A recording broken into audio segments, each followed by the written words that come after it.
What's happening everyone, my name is Alex and welcome back. In today's video we are checking out the latest electric scooter from Kukirin. What we have here today is called the Kukirin G4 and this is not the first scooter that I've tried from this company. I basically tried all the models that they made so far, and my favorite model that I've tried from them was the G3 Pro. So I'm very curious to see how the G4 Pro will be in the future. But today we are looking at the G4. So this scooter is powered by a 2000 watt motor that's located in the rear wheel. Here we also get somewhat larger wheels. So these are 11-inch wheels. The wheels are also a bit larger than most other scooters that I've tried. And we also have a front and rear suspension. And yes, the scooter does look super cool. With that being said, let's start by doing a bit of an unboxing. Alright, so the scooter comes in a fairly small box, but the box is quite heavy. That has to do a lot, of course, with the weight of the scooter. So this is one heavy scooter.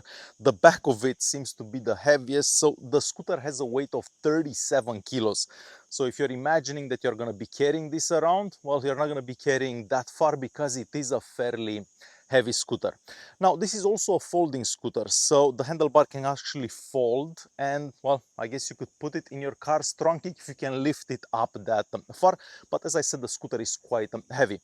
As for installation, it doesn't take long. I guess you can get this ready and on the road in about 20 minutes. If you're wondering how this folds, well, it is fairly easy. So we basically push on this right here. We have a safety pin on the side, and then you kind of push this down.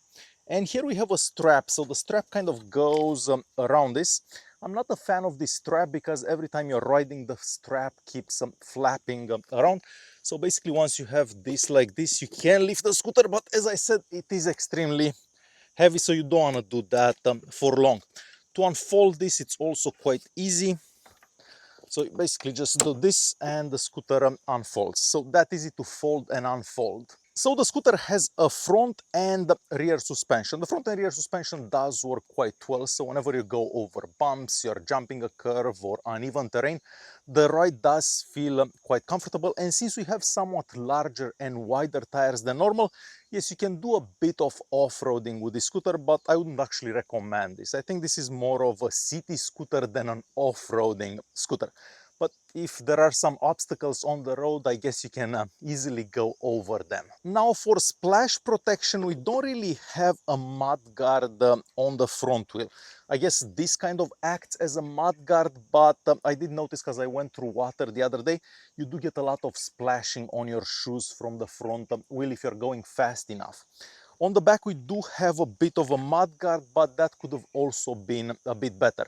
So keep that in mind. If you're riding on a wet surface, you may get some water on you. Another thing I'm not a big fan of are the mechanical disc brakes that we get on the back and of course on the front. Now, I guess it's nice to have mechanical disc brakes, but this scooter with the speeds that it reaches should get hydraulic disc brakes. So the brakes are mediocre, I'm gonna say, and this scooter definitely needs hydraulic disc brakes because you go up to 70 kilometers an hour with this scooter, so you definitely need good braking power. So these ones are mediocre. Alright, so the battery pack is located at the bottom here. You're basically standing on top of the battery pack. This is a fairly large battery pack, let's say, and the manufacturer says that you're going to be able to get up to 70 kilometers on one charge. However, that 70 kilometer will only happen if you're riding up to 20 kilometers an hour and you're also fairly light. For someone like me that's not that light, and because I ride quite fast as well, I can expect to get about 25 to 40 kilometers on one charge. As for power, well, the scooter has plenty of power in pretty much any situation. It doesn't matter if you're riding on a flat road, if you're going uphill, you can basically reach the top speed of the scooter, which is about 70 kilometers an hour in pretty much any situation. Well, maybe not uphill, but still, the scooter does have more power than most scooters that I got to try up until now. So next I'm gonna play a short recording so you can see how the scooter does going uphill, and then I'll do a bit of road test, let's call it, so you can see how the scooter performs when you're riding normally. Alright, so next we have a quick hill climbing test. This is the steepest hill that we have around here. However, the scooter does seem to do quite well on hills. So let's get going. So I'm gonna accelerate till we get to the hill. Our hill basically starts around here.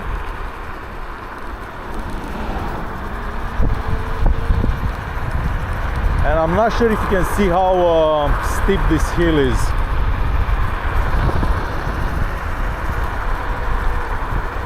But it's basically going and going without any issues.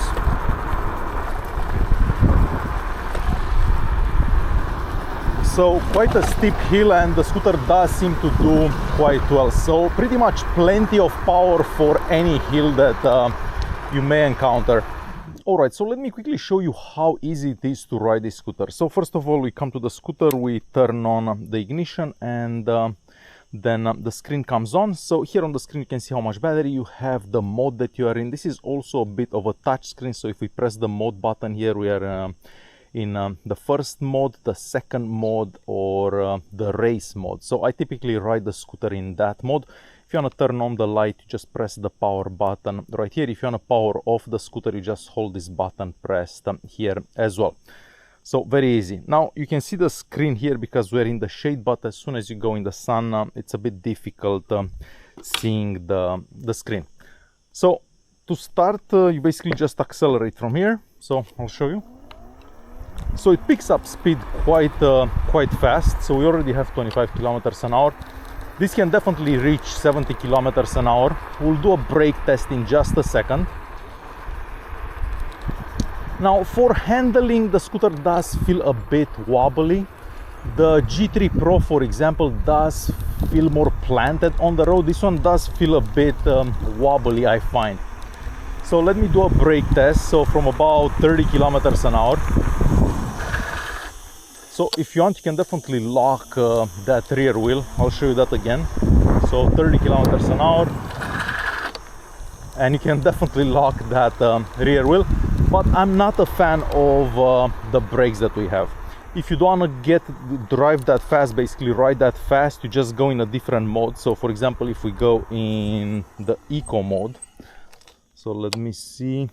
So now we are in eco mode. The top speed for this will be about 25 kilometers an hour. And I also like the fact that each mode kind of changes the power of the scooter, so it doesn't accelerate as fast if you're in eco mode. So if you're just learning how to ride the scooter, you just put it in eco mode and the scooter doesn't accelerate as fast. So let me demonstrate that. So you'll see it takes a while to reach those 25 kilometers an hour. So nice and slow. See, it's slow. But if we switch it to race mode, so race mode, you'll see how much faster it reaches that 25 kilometers an hour. So 25 kilometers an hour already. So that's nice because most scooters don't actually limit the power with those modes, they just limit the top speed. But this one, you can just ride it slower in that eco mode if you want. So pretty easy riding this scooter in pretty much any situation. The light here on the front is not the brightest light that I've ever seen, but if you're riding at night is good enough. But I do like the rear light because it seems to be bright enough to be seen in most situations. Now moving on to the handlebar here, the handlebar is nice and wide, so whenever you're riding, no problems feeling cramped. However, I do wish that you could raise or lower the handlebar because, well, this kind of fits one size of user, because otherwise you're going to be either too low or too high. So it really depends on your height. It would have been nice to have an adjusting in height handlebar, but we do not have that. Now here the brake levers are made out of plastic. They do feel somewhat cheap, but as I mentioned earlier, the brakes aren't the most amazing things about this scooter. The grips here are okay, they don't seem to move. On the right hand side we have the accelerator, and here on the left we have the signal, the turn signal basically. Now one thing they did get right to this scooter is this ignition lock. So we can actually turn on and off the scooter with the key. So this way, not everyone will be able to just jump on your scooter and go. So I'm very happy that they actually got an ignition lock on the G4. Here, all scooters should have something like this because it will make them a bit more difficult to have them stolen, basically. Now, the one thing they didn't get quite right is the screen. Well, not the screen itself, because the screen itself, it's nice, it's large, it has a lot of information. But if you're riding on a sunny day like today, you cannot see the screen at all. So you can barely see the screen if it's sunny out. So I wish the screen would have got somewhat brighter. So to quickly conclude this video, because the price of the scooter is pretty decent for what it has to offer, because for this price I don't think you can get any other scooters that actually have the power that you're gonna get from this scooter. Because of the price, it's kind of hard to fault the scooter, even though it doesn't get the best brakes, the handling is not the best out there. But for the price, you do get a very cool looking scooter that has a lot of power. So if you'd upgrade the brakes on this scooter, it would actually be a really cool and powerful machine that would have great brakes. So for the price, it's hard to find anything better than the Kukirin G4, but I guess it could have been better. Maybe there is like a G4 Max or Pro version in the future that can improve certain things, and of course it will be a bit more expensive. Alright guys, hopefully you enjoyed this video. Thanks for watching, and I'll see you in the next one.